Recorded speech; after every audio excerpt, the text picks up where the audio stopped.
Bonjour, je suis Catherine Héberbian, je suis naturopathe, accompagnatrice du féminin. J'accompagne les femmes qui rencontrent des problèmes gynécologiques et ou digestifs et je les aide à renouer en douceur avec leur corps et retrouver leur pétillance intérieure. Alors, lors de cette interview croisée, je souhaitais aborder le sujet de l'endométriose et de vraiment mettre en avant l'importance et la nécessité de mettre en lien le corps et l'esprit pour apporter des solutions de confort de vie, pour soulager les douleurs. Et donc, pour cela, j'ai invité Sandrine Selon, qui accompagne les femmes à toutes les étapes de la vie, au niveau donc de tout ce qui est émotion. Et donc, bonjour Sandrine, Eh bien, bonjour je suis Catherine. heureuse de te Donc, retrouver pour cette interview. ouais, merci à toi de m'avoir proposé de faire cette interview croisée sur l'endométriose parce que c'est un sujet voilà, qui me tient à cœur. Donc, comme tu le disais, moi je suis psychopraticienne. J'accompagne les femmes psychologiquement dans les difficultés, les événements de la vie et je les accompagne plus particulièrement dans les domaines de la maternité, de l'infécondité, de la féminité et de la maladie. Donc, c'est clair que l'endométriose a sa place au sein de mon cabinet. C'est pour ça que je voulais pouvoir, en effet, partager avec toi les solutions qu'on pouvait apporter du coup aux personnes qui en souffrent pour pouvoir voilà, les aider à se soulager et à dépasser cette maladie. Alors écoute, moi le constat en tous les cas que je fais dans mon cabinet, et donc c'est aussi partager ça, c'est que souvent j'ai des femmes qui vivent quelque chose qui n'est pas visible, c'est une maladie qui n'est pas visible auprès des autres. Et ces clientes, ces personnes-là, ces femmes-là, elles se trouvent seules avec leurs douleurs, seules avec leurs souffrances. Quelquefois, ce sont même des femmes qui sont même très fortes, elles sont très courageuses, elles se battent, mais elles se battent, je dirais, avec ce corps. Et je trouve qu'il était important de mettre en lien que les émotions, elles sont aussi là. Il n'y a pas que le corps, et c'est vraiment ces émotions et ce corps qui doivent être travaillés ensemble. Et je voulais que tu nous apportes cet éclairage pour savoir ce en quoi ces émotions, elles jouent un rôle important dans cette maladie-là. Alors, moi, j'ai appris à ma formation de relation d'aide une expression que j'aime beaucoup, qui est tout ce qui ne s'exprime pas s'imprime. Autrement dit, tout ce qu'on n'arrive pas à exprimer par des mots MOTS peut se transformer en mots MAUX. En fin de compte, quand on vit des émotions qui sont fortes et désagréables, quand on vit des blessures, des traumatismes, si on n'a pas la possibilité de les exprimer, à la fois de les exprimer par les mots, mais ensuite de les exprimer, de les faire sortir de son corps, elles disparaissent pas. Elles se stockent à un endroit et puis à un moment, elles ont besoin de s'exprimer et ça passe souvent par le corps.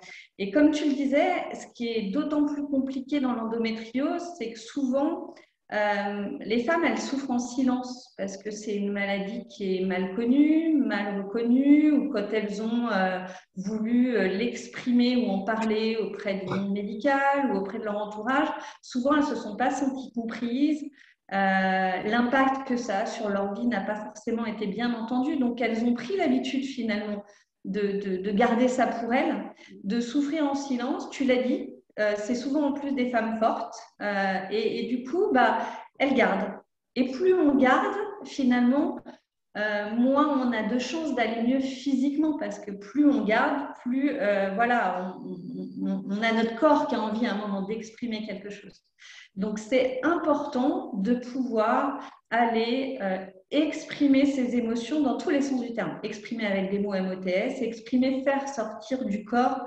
Et quand ce n'est pas possible, j'ai envie de dire, auprès des gens qui nous entourent, c'est bien de pouvoir le faire avec des professionnels adaptés qui ont des techniques. Hein. Je sais que toi, tu pratiques par exemple le FT, qui est un outil de libération émotionnelle. Moi, je pratique l'hypnose ericksonienne et puis d'autres outils. Donc, c'est bien de pouvoir aller s'exprimer et de ne pas uniquement agir sur le physique, ce qui est important, hein, parce que passer par les traitements allopathiques, passer par la naturopathie, c'est important, mais voilà, de compléter par une action sur le psychologique.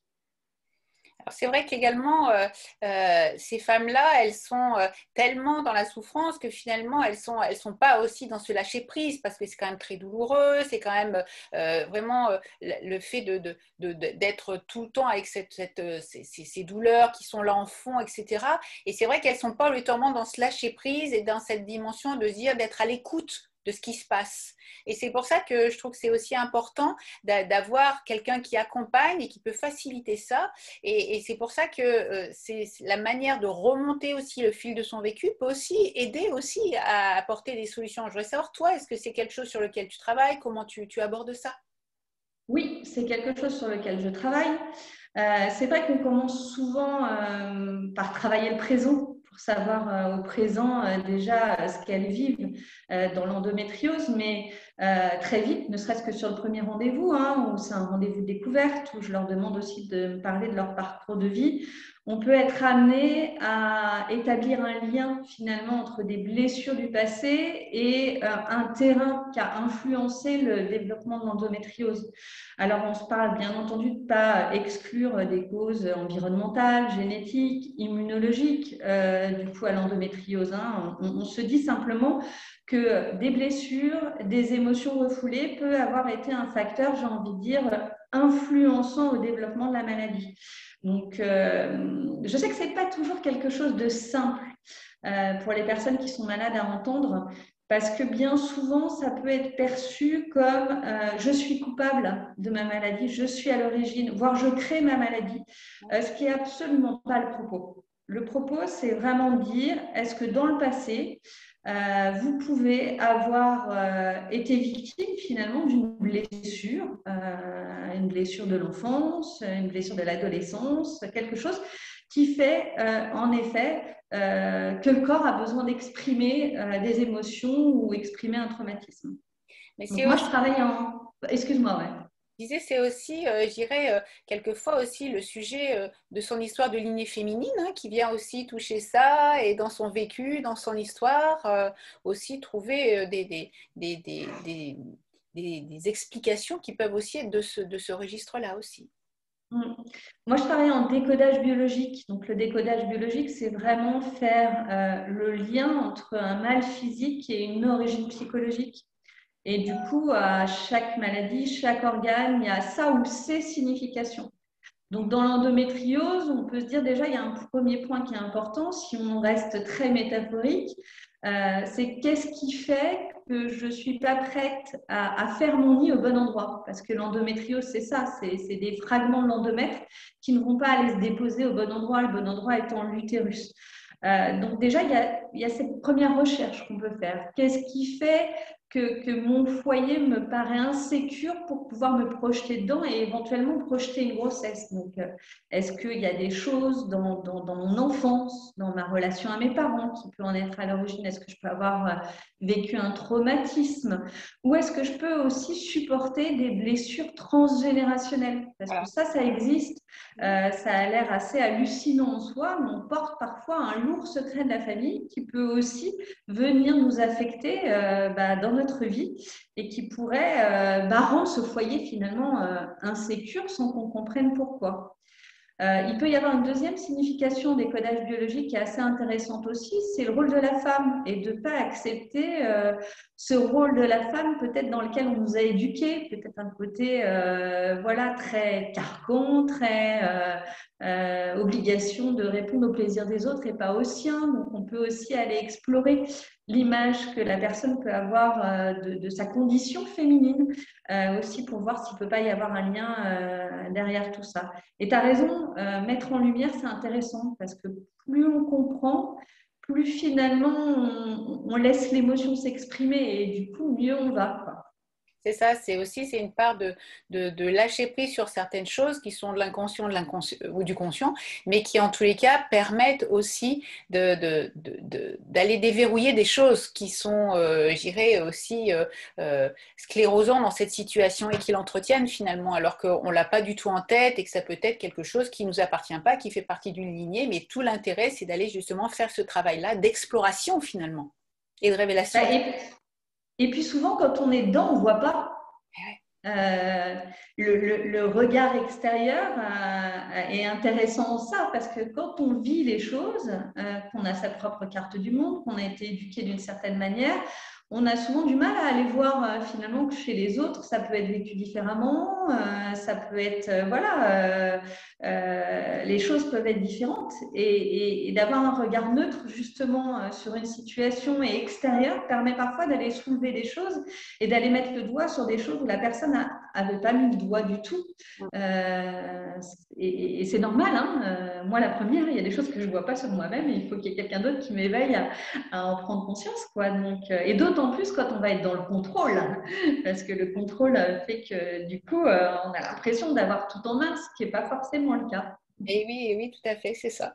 Et justement, je voulais aussi que tu nous apportes un rapide petit éclairage, parce que souvent ces femmes sont dans des douleurs physiques qui sont là vraiment de manière très récurrente. Et je voulais que tu nous parles rapidement un petit peu du bénéfice de l'hypnose que toi tu utilises justement dans les douleurs physiques. Alors moi, je suis formée à l'hypnonatal. Donc l'hypnonatal, c'est de l'hypnose ericksonienne, donc métaphorique, douce, qui a été adaptée pour accompagner les femmes dans la grossesse et dans la préparation de leur accouchement. Et du coup, c'est vrai que souvent, on dit que les douleurs de l'endométriose sont à rapprocher des douleurs des contractions. Donc l'idée, c'est de se dire qu'on utilise le même protocole que celui de la préparation à l'accouchement et à ces douleurs de contraction, c'est-à-dire via l'hypnose, on va amener la personne, donc je vais le faire d'abord avec elle en séance, au cabinet, donc on va l'amener à se relaxer, donc c'est déjà une première étape quand on est dans le contrôle par exemple, et puis d'aller trouver un schéma de paix intérieur, de pouvoir se connecter à ce qu'on appelle le lieu ressource, souvent en sophrologie, et puis ensuite par le biais de métaphores, et on va chercher la métaphore qui lui convient le mieux. Est-ce que c'est quelqu'un qui est plutôt dans le visuel en termes de sens, ou c'est quelqu'un qui est plutôt dans le toucher? On va aller choisir une métaphore qui va lui permettre d'aller suggérer à son inconscient qu'elle a le pouvoir d'abaisser sa douleur. Parce que notre inconscient, faut se dire une chose, c'est qu'il ne fait pas forcément bien la différence entre le réel et ce qu'on lui suggère. Donc, quand on va lui suggérer à un moment qu'on met un gant de glace anesthésiant sur l'endroit où on a mal, quand on est dans cet état de transe hypnotique, quand on va lui suggérer, si on est un peu plus dans le visuel, qu'on a une péridurale à proximité qu'on peut gérer soi-même, finalement, on va expliquer à notre corps qu'on lui apporte un soulagement de la douleur, un moyen de soulager la douleur, et ça a l'air hallucinant, mais ça fonctionne. Donc ça nécessite après de l'entraînement. Moi, je leur propose de repartir avec leur enregistrement, de pouvoir l'écouter chez elles quand elles sont en crise. Et puis, plus elles vont apprendre à se connecter à cet état de transe hypnotique avec ces métaphores, plus elles vont pouvoir gérer elles-mêmes leur douleur et du coup se mettre en état d'auto-hypnose sans l'enregistrement. Donc voilà, ça, c'est super intéressant. Ça, c'est génial parce que c'est vraiment un outil qu'après, elles peuvent reprendre chez elles au quotidien et de manière assez facile et évidente. Donc, je trouve ces petits outils-là qui sont toujours quand même très merveilleux parce que derrière, eh ben, elles deviennent actrices aussi de leur santé. Et ça, c'est chouette. Elles subissent. En plus, c'est vraiment important qu'elles soient actrices. C'est sûr que, voilà, là, elles ont l'outil. C'est ça, le but aussi de l'accompagnement psychologique. C'est pas du tout de créer une dépendance, c'est faire qu'elles puissent dérouler la pelote elles-mêmes, elles puissent avoir les bons outils ensuite pour gérer elles-mêmes ce qu'elles vivent. Et en ça, l'hypnose ericksonienne et ce genre de protocole est super intéressant. Donc, je partage tout à fait ces petites solutions, ces petites astuces où elles-mêmes, elles se réapproprient, je dirais, des outils qui leur permettent, en lâchant prise sur certains sujets, de sentir qu'elles ne sont pas seules, qu'elles sont accompagnées et que là, tout le travail qu'on essaie de faire pour les rendre actrices de leur alimentation, de leur corps, de leurs émotions, etc., ça leur permet aussi de reprendre la main. Et ça, je trouve que c'est vraiment l'intérêt de la synergie de la manière dont on travaille entre les émotions, le corps et de nos activités et pour vraiment les rendre actrices et qu'elles aillent vers le mieux-être. Enfin voilà, je trouve que moi, en tous les cas, c'est quelque chose que je défends particulièrement, c'est la combinaison de nos savoir-faire.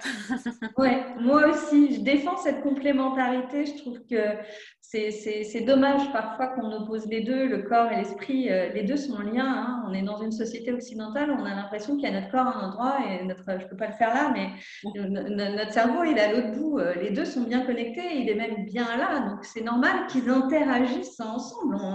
Voilà, c'est bien. Voilà, notre inconscient qui nous permet de respirer, qui nous permet de marcher sans qu'on ait besoin de réfléchir.